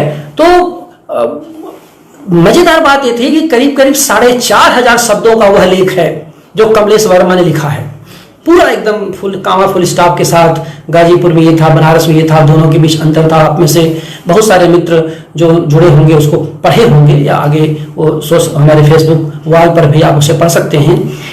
अब उस कविता को जो पोस्ट किया गया संवेद के ब्लॉग पर, तो उसमें तस्वीर लगाया किशन कालजई ने। वो तस्वीर एक ऐसी है जिसमें हमारे दोनों बच्चे छोटे छोटे हैं और पत्नी, मैं 4 लोग हैं, और गाजीपुर की तस्वीर, बेटी छोटी सी है, और वो तस्वीर देखिए, वो लेख उसने देखा, वो गाजीपुर की उसकी स्मृति अच्छी है, तो उसको बहुत कुछ गाजीपुर का उस दौर का 4 साल 5 साल के दौर का याद है उसको। तो उसने क्या किया कि पूरे उत्साह से वो 4,500 शब्दों में लिखा हुआ जो लेख था उसका अंग्रेजी में अनुवाद कर डाला, और मुझे पता नहीं चला कुछ, जब वो अनुवाद करके और मुझको उसने बताया कि मैंने ये अनुवाद कर लिया है, तो मैं तो मतलब क्या कहूँ, मैं तो इतना चमत्कृत हुआ कि मैंने कहा भाई एक यूजी की लड़की और उस दौर को उसने जो देखा, उसने पूरी को, और बहुत अच्छा अनुवाद उसने किया है अंग्रेजी में। खैर, तो मुझे ये कविता इस नाते भी याद आ रही है, तो इसका शीर्षक ही है बेटी दर्शिता के लिए। तुम्हें रटाते रटाते थक गई जिह्वा, नोक को छीलते छीलते घिस गई पेंसिल, और तुम्हारे तक उतरने की हर कोशिश हो गई नाकाम। कब से हलकान हूं, तुम्हें नहीं सिखा सका ए। और ये कैपिटल ए है रोमन का, तो ये इस अर्थ में कि जिसे ए नहीं सिखा पाया था, उसने आज उस पूरे लेख का अंग्रेजी में अनुवाद कर डाला है। तो ये मतलब कुल मिलाकर कि एक तरह का, इसके माध्यम से मैं उसे भी बधाई और शुभकामनाएं देता हूं, क्योंकि घर में तो बधाई शुभकामना देना विश्वसनीय नहीं माना जाता, लेकिन जब एक प्लेटफॉर्म आप देते हैं तो बच्चे भी को लगता है कि नहीं, मेरे पिता ने कम से कम एक सार्वजनिक तौर पर स्वीकार किया है। तो ये कि तुम्हें रटाते रटाते थक गई जिह्वा, नोक को छीलते छीलते घिस गई पेंसिल, और तुम्हारे तक उतरने की हर कोशिश हो गई नाकाम। कब से हलकान हूं, तुम्हें नहीं सिखा सका ए तुम्हारे प्रवेश के दिन हैं, मैं अपने ही प्रवेश से परेशान हूं। LKG में प्रवेश का दौर चल रहा था, जिसमें हम लोग मेहनत कर रहे थे कुछ जान जाए, ताकि कुछ FR FPL B.Pharm बनाना जान जाए एडमिशन के लिए। ये तुम्हारे प्रवेश के दिन हैं, और जो जिनके छोटे बच्चे होंगे वो इस संघर्ष से गुजर रहे होंगे, जिनके आने वाले होंगे वो भी इस दौर से गुजरेंगे। हमारे तमाम छात्र ऐसे हैं जिनके आने वाले होंगे या आएंगे, और किसी के भविष्य में आएंगे, तो ये उस चीज को, उस भाव को समझेंगे। ये तुम्हारे प्रवेश के दिन हैं, मैं अपने ही प्रवेश से परेशान हूँ, बार बार लौटता हूँ अपने प्रवेश के दिनों में, जैसे बादल लौटते हैं अपने समुद्र में, और जितना ही लौटता हूँ उतना ही परेशान होता हूँ इन दिनों से। यह जुलाई का महीना है, नदियों में बाढ़ उतर आई है, वृक्षों में हवा झूमने लगी है, धरती में दूबों की थिरकन है, लेकिन मैं न जाने क्यों मैं सब कुछ भूलता जा रहा हूँ तुम्हारे खिलौने, तुम्हारा पीछे पीछे चलना, तुम्हारा वह अक्कड़ बक्कड़ छुपम छुपाई का होना, और तो और हमारी टेलीफोन वार्ता के बीच कभी कभी कुछ कर देना, और फिर उसके भार से ठुनकना। तुम्हारा वह ठुनकना कभी कभी भारी लगता था, तुम्हारी माँ के साथ लड़ाई का कारण भी बनता था, लेकिन उसके भीतर ही फूटता था धरती का अदृश्य प्रेम। जिसको सहेजती हुई तुम मेरी गोदी में ढह जाती थी। यह वही गोदी है जिसमें तोड़े गए अनगिनत सितारे। यह वही गोदी है मेरी बेटी जिसमें तोड़े गए अनगिनत सितारे। उछाले गए हैं न जाने कितने पहाड़, ढाले गए हैं न जाने कितने बचपन। वर्णमाला की इस जो पढ़ते गए हैं पुराने, जो पढ़ते गए हैं पुराने। इन्हीं पुराने सपनों के बीच सिखाना है तुम्हें ए, इन्हीं पुराने सपनों के बीच सिखाना है तुम्हें ए, वर्णमाला का पहला अक्षर। और हमारा भरोसा यहीं पर टूट रहा है, और हमारा भरोसा यहीं पर टूट रहा है। तो इस कविता को मैंने थोड़ा सा एक इमोशनल तरीके से मैंने कहा कि इसकी एक जो बैकग्राउंड था उसके साथ मैंने आपके सामने प्रस्तुत किया। चूंकि इसमें घर परिवार, तो मैं आज कमलेश वर्मा ने एक बात लिखते समय उसमें दर्ज की है और मैं सहमत हूँ। उन्होंने लिखा है कि मैं स्त्री, मैंने पत्नी प्रेमी कविताएं नहीं लिखता, मैं दाम्पत्य जीवन की कविताएं लिखता हूँ। उनकी थ्योरी है, उसमें सहमत या सहमत अपनी जगह पर है। मुझे भी लगता है कि मेरी कविताओं में दाम्पत्य प्रेम ज्यादा है। तो आज मैं उस दाम्पत्य प्रेम की भी कुछ वानगी आपके सम्मुख प्रस्तुत करूंगा, और उसके लिए इसी संग्रह की एक कविता है, एक सुबह की उदासी। इसी बोली बात संग्रह की कविता है, एक सुबह की उदासी। दाम्पत्य जीवन की जो स्थितियां होती हैं, बिल्कुल जब विवाह के आरंभिक दौर में, उस समय के अनुभव हैं। जैसे कि इस बीच मैंने कोरोना में किचन ताज़ा कविता लिखा, समापन उसी से करूंगा मैं। तो और बीच में इस तरह की 4-6 कविताएं, छोटी छोटी कविताएं होंगी। तो आप इसको सुने और आपको लगेगा कि शायद आपके घर में भी, अगल बगल पड़ोस में भी यह कुछ घटता हुआ दिखाई देगा।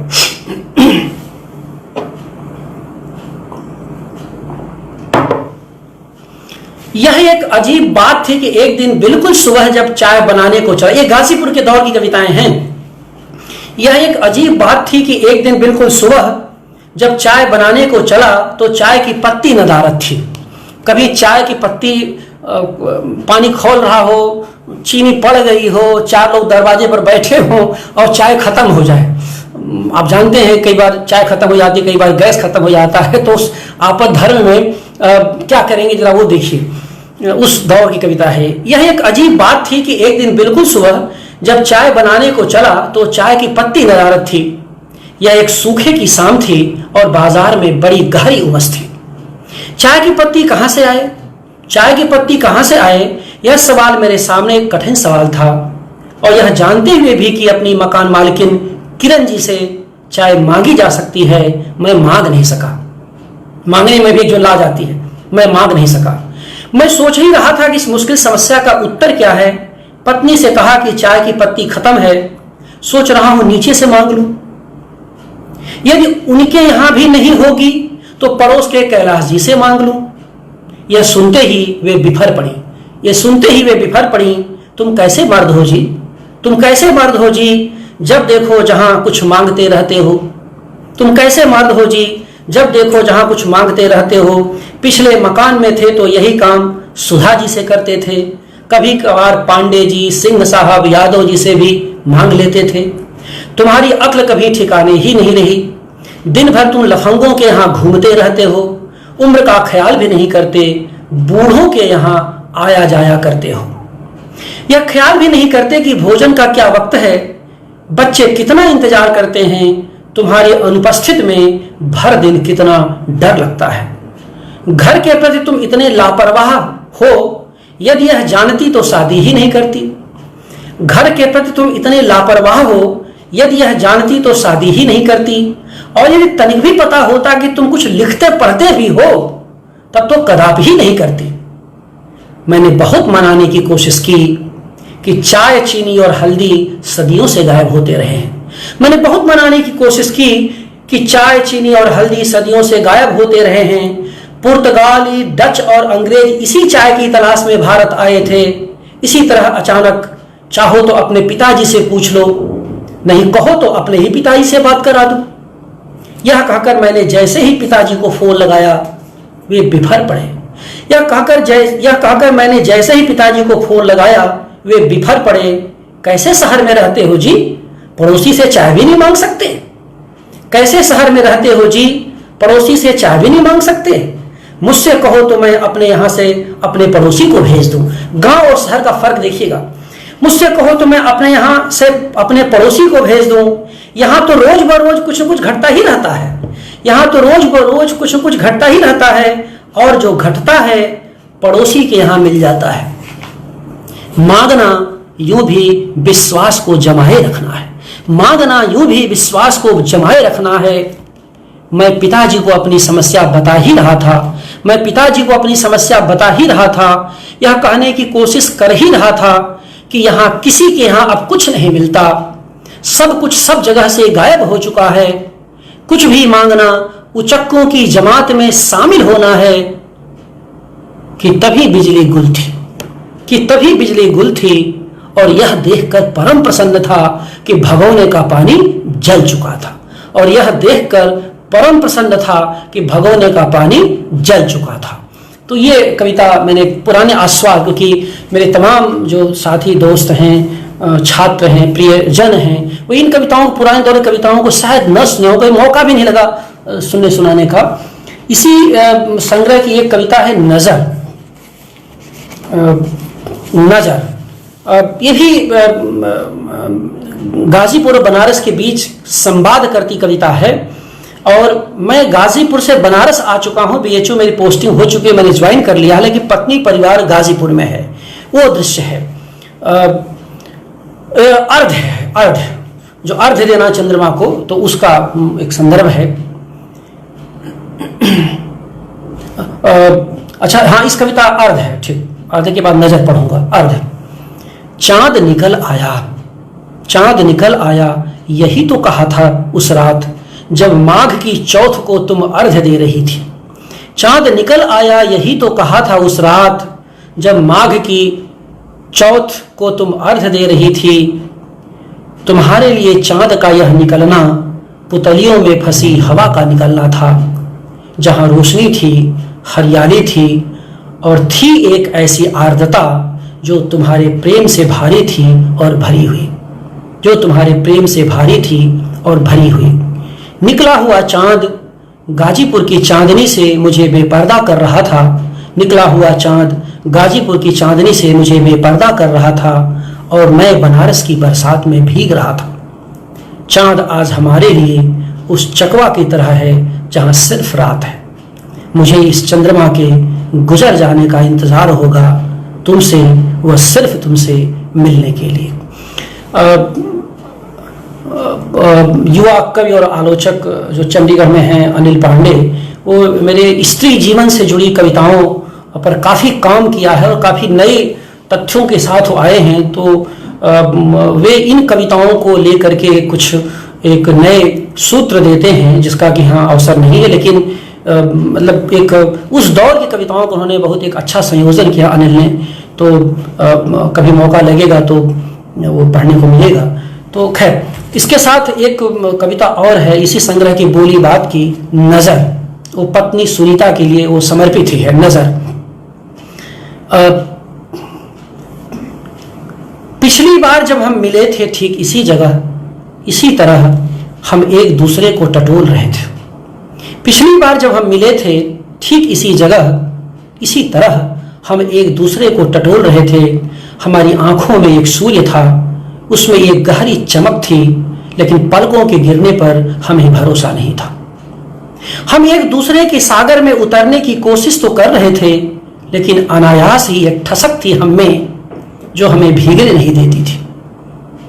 हम हथेलियों पर फूल खिलाते थे, अपने अपने सागर में छपाक छपाक करते थे, और यह बताते हुए कि अपनी रिक्तताओं में भी एक आकर्षक शून्य था।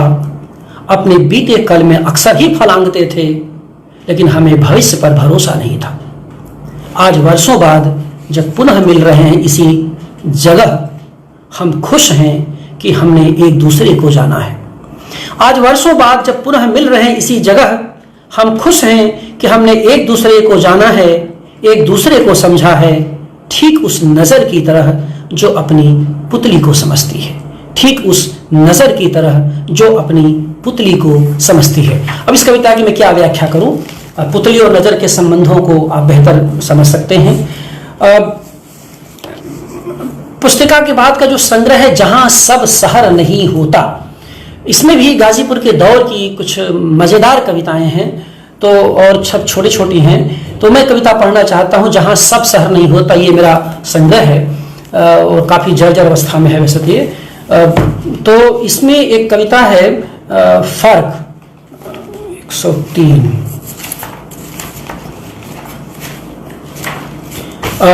ये भी पत्नी को ही समर्पित है और सहयोग देखिए कि इस संग्रह में, यानी इस संग्रह की आखिरी कविता फर्क भी उन्हीं को समर्पित है और बोली बात की आखिरी कविता संयोग से वो भी अंत में ही कविता है, वो भी उन्हीं को समर्पित है। तो फर्क सुनिए। अभी ये 3 वर्ष, विवाह के 3 वर्ष हो चुके थे तब की कविता है ये, और ये संग्रह 2000 में आया था, यानी 2001 में, यानी 3 वर्ष तब शादी के हो चुके थे। अभी तो 3 ही वर्ष हुए हैं साथ चलते, अभी तो 3 ही वर्ष हुए हैं साथ चलते, अभी ही थक गई हो इतना, जाने कितने वर्ष चलने होंगे अभी। 20 वर्ष पुरानी कविता है ये। अभी तो 3 ही वर्ष हुए हैं साथ चलते, अभी ही थक गई हो इतना, जाने कितने वर्ष चलने होंगे अभी। अभी तो करने हैं कितने ही काम, गुजारने हैं कितने ही दिन, सोचना है कितना कुछ कि अभी तो महज मां बनी हो, बेटी पैदा हुई थी। अभी तो करने हैं कितने ही काम, गुजारने हैं कितने ही दिन, सोचना है कितना कुछ कि अभी तो महज मां बनी हो। कितना कुछ करना होगा रिश्तों को पार करने के लिए, कितना कुछ करना होगा रिश्तों को पार करने के लिए। माना कि नहीं दिया है बहुत कुछ, माना कि नहीं दिया है बहुत कुछ, होना था जब आषाढ़ के बादलों में, गोधूली के छुटपुट में, या कि माघ की सर्द रातों में तुम्हारे साथ, व्यस्त था देखने में किसी घर को चूते, उठती हुई किसी धूल को, या कि ठिठुरते हुए जन को। जब मिला होगा तुम्हारा बहुत ही मध्यम स्पर्श, जब मिला होगा तुम्हारा बहुत ही मध्यम स्पर्श, दूब जितना मुलायम, तो पसर जाने के बजाय चौंक पड़ा हूंगा, टूटते संबंधों को देखकर अपने शहर में। जब मिला होगा तुम्हारा बहुत ही मध्यम स्पर्श, दूब जितना मुलायम, तो पसर जाने की बजाय चौंक पड़ा हूंगा, टूटते संबंधों को देखकर अपने शहर में। यह भी माना कि तुमने किया है बहुत बहुत प्यार, जहां कहीं गया होऊंगा एकाकी, तो भर दिन सोचा होगा तुमने रास्ते की थकान, और लौट कर आने तक गिनती रही होगी मालाएं, संभव है भूखे प्यासे। लेकिन प्यार इतना तो नहीं होना चाहिए, लेकिन प्यार इतना तो नहीं होना चाहिए कि हर शुरुआत के पहले भूल जाना पड़े फर्क अपने अपने शहर का। लेकिन प्यार इतना तो नहीं होना चाहिए कि हर शुरुआत के पहले भूल जाना पड़े फर्क अपने अपने शहर का। तो ये कविता है। इसके बाद दूसरी कविता है स्थिति। स्थिति से जहां सब शहर नहीं होता की कविता है स्थिति। ये छोटे शहर की विडंबना, जिसको कि जैसे मैंने कहा कमलेश वर्मा ने बहुत सटीक लक्षित किया है, और मैं गाजीपुर की कविताओं को पढ़ते इसमें सचमुच में बहुत ही इलेटेड, एलिवेटेड, बहुत ही उदात्त सबलाइम महसूस कर रहा हूँ कि इन कविताओं का भी पढ़ा नहीं, और कम से कम 15 वर्ष तो मुझे बनारस में हो गया, तो तब तक हमारी 2 पीढ़ी छात्रों की निकल गई है, तो कम से कम कुछ तो इस बहाने उस दौर को जान लेंगे, और हमारे मित्रों को भी जो मुझसे जुड़ेंगे, जिनको मैं बाद में रिस्पॉन्ड करूंगा, मैं किसी को नहीं देख पा रहा हूं, तो खैर। तो माप, छोटा शहर की जो विडंबना है, कोई भी शहर इतना छोटा नहीं होना चाहिए कि कहीं भी खड़े होकर आप मस्ती से चाय न पी सकें। कोई भी शहर इतना छोटा नहीं होना चाहिए कि कहीं भी खड़े होकर आप मस्ती से चाय भी न पी सकें।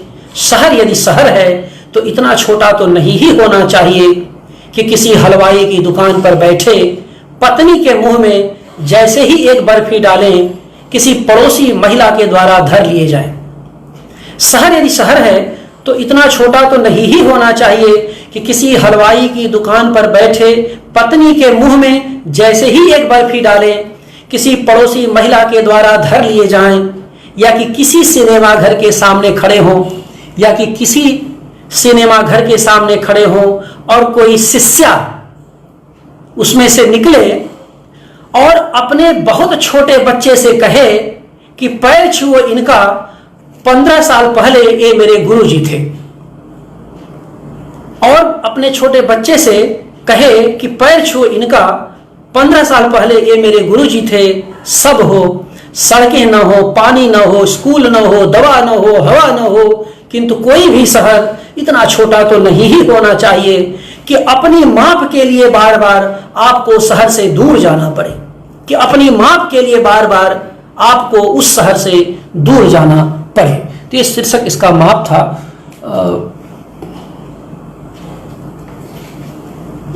अच्छा, पेज 9।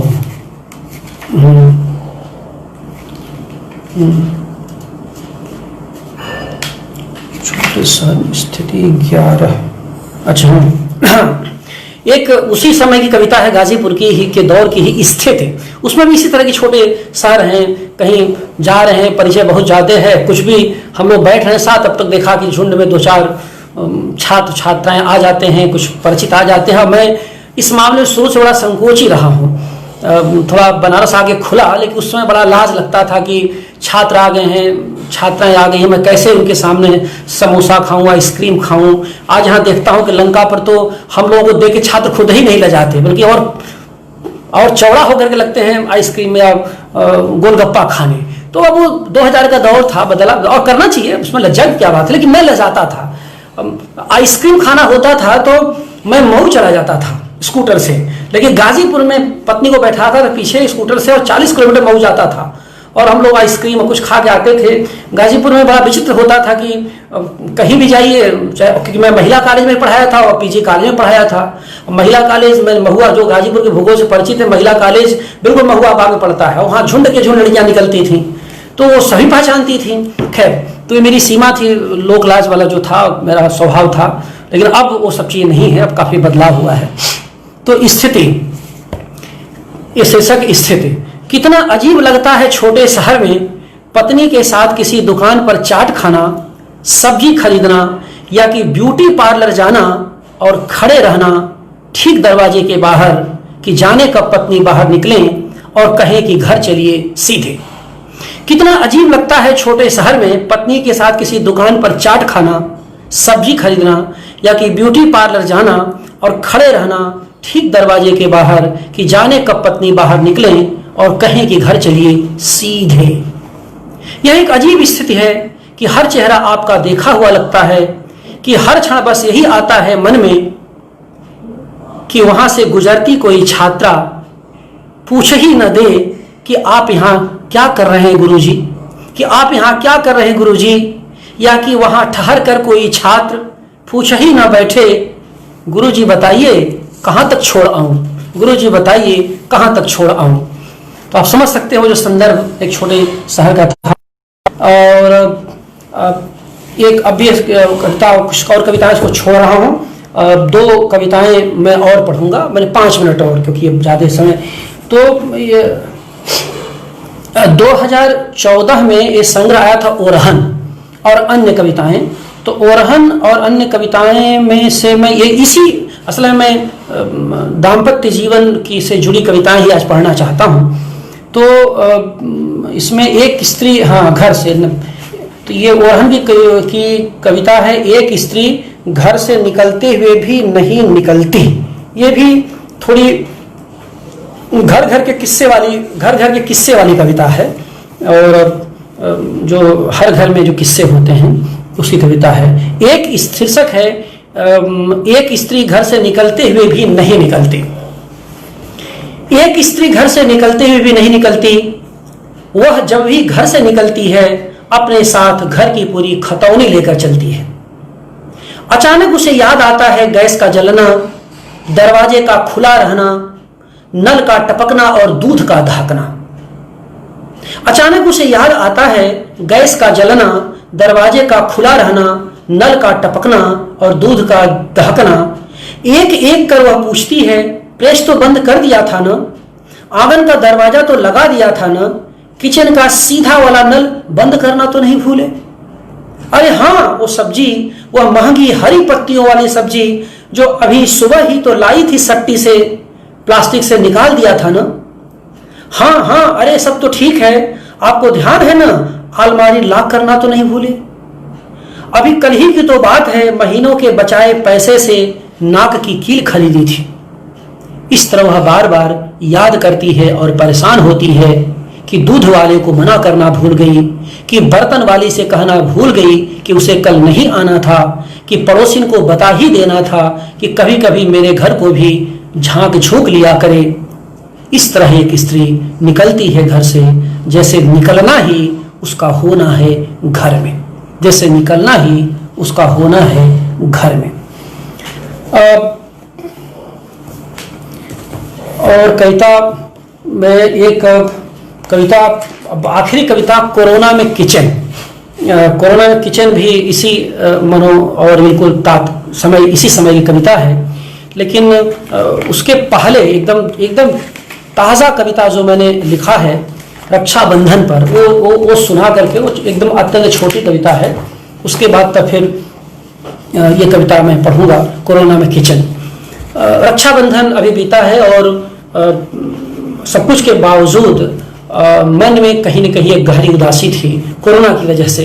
क्योंकि मैं देखा, बाजार जब गया राखी लेने बेटी के लिए, तो देखा कि बहुत सड़कें में वो चहल पहल नहीं थी, मिठाई की दुकान पर उस तरह की बातें नहीं थी, आवागमन नहीं था, मैंने बहुत सतर्कता थी और लोग 2 लाठी दूर से ही बहन को भी दुआ सलाम कर रहे थे, या कि ऐसा भय था। तो रक्षाबंधन पिछले कई वर्षों से वह आती रही और उसके आने से रक्षा के निमित्त बंधन का पता चलता था, जहां किसी के अपना होने का आभास होता था। पिछले कई वर्षों से वह आती रही और उसके आने से रक्षा के निमित्त बंधन का पता चलता था, जहां किसी के अपना होने का आभास होता था। इस बार जब उसकी जगह उसका फोन आया, तब उसके अविकल बंधन के बीच रक्षा का एक विकल संदेश मिला और एक अनिवार्य कोरोना क्रंदन से भरे हुए समय के डर के बीच मुझे पहली बार खुद के पराया होने का एहसास हुआ। मुझे पहली बार खुद के पराया होने का एहसास हुआ। आखिरी कविता, और यकीनन आखिरी कविता है, कोरोना में किचन। एक ऐसे समय में जहां बाहर कोयल कूक रही है, कोयल या कुकोना आपको याद होगा, एक ऐसे समय में जहां बाहर कोयल कूक रही है और भीतर तुम्हारा यह कूकर, मैं मदद करना चाहता हूं और तुम हो कि खिसिया रही हो। जब जब घुसता हूं रसोई घर में, जब जब सोचता हूं बेलन उठा ही लूं, छिली हुई मटर व आलू को छौंक ही दूं आज, तुम दौड़ी चली आती हो, फैलाना, बिखराना, लीपने पोतने के साथ तहस नहस करने की कई धाराओं के बीच मेरा चालान कर ही देती हो। सब इधर उधर कर दिया, कहीं कुछ मिल नहीं रहा, जैसा कुछ बड़बड़ाने लगती हो। माना कि यह तुम्हारा परिसर है, माना कि यह तुम्हारा परिसर है, तुमने इसे बहुत मेहनत से सजाया है। तुम्हारे लिए यह तुम्हारे पूजा घर से भी पवित्र है, जहां सिर खुजलाना और रोटी बेलना एक साथ संभव नहीं है। इसके साथ इसे भी मानने में कोई हर्ज नहीं है कि अपने प्रेम में तुम इतनी उदार तो हो ही कि आटा गूंथते समय एक फोटो की इजाजत तो दे ही सकती हो, जिसे मैं चावल धोने व सब्जी चलाने की तस्वीर के साथ तुम्हारे प्रति प्रेम के दस्तावेज के रूप में किसी दीवार पर टांग ही सकता हूं। कि प्रेम भी तो एक टंगी हुई तस्वीर ही है, कि प्रेम भी तो एक टंगी हुई तस्वीर ही है, जिसे छूकर यह बताया ही जा सकता है कि मैंने भी इस कठिन समय में कुछ न कुछ तुम्हारा ख्याल रखा ही था। लेकिन तनिक सोचो कि विषाक्त जीवाणुओं से भरे इस संसार में, जहां फिलहाल कोई भी चीज अपनी जगह पर नहीं रह गई है, कुछ कहने को आतुर हुए होठ आंखों के एक रूखे इनकार में खुल रहे हों, कोरोना में किचन का व्यवस्थित रहना कितना उचित है। ठीक ऐसे समय में जहां नजदीकियां योजन भर की दूरियों में रूपांतरित हो गई हैं, नदियां फैलकर समुद्र बन गई हैं और सड़कें उलटकर आकाश, चम्मच का चम्मच की जगह पड़े रहना क्या हमारे प्रेम का ठहर जाना नहीं है। जीवन कई बार रखाव में नहीं बिखराव में होता है। जीवन कई बार रखाव में नहीं बिखराव में होता है, स्वाद पकी दाल में ही नहीं जले भात में भी होता है, स्वाद पकी दाल में ही नहीं जले भात में भी होता है। तो मित्रों, इसी के साथ यह कार्यक्रम यहीं पर संपन्न होता है। मैं आलोचना समूह के समस्त साथियों के प्रति आभार हूँ कि उन्होंने मुझे यह अवसर दिया और आप सब मेरे साथ जुड़े रहे, आप सारे मित्र हमारे साथ जुड़े रहे। मैं आप सब के प्रति अपना प्रणाम निवेदित करता हूँ और जैसा कि मैंने कहा, इसके बाद मैं देख करके आप सब की टिप्पणियों का मैं अवलोकन करूँगा, देखूँगा और आपके प्रति मैं अपना अभी फिलहाल हार्दिक कृतज्ञता, हार्दिक आभार ज्ञापित करता हूँ। जो छोटे हैं उनका सस्नेह अभिवादन, जो बड़े हैं उनके प्रति मेरा सादर अभिवादन। नमस्ते।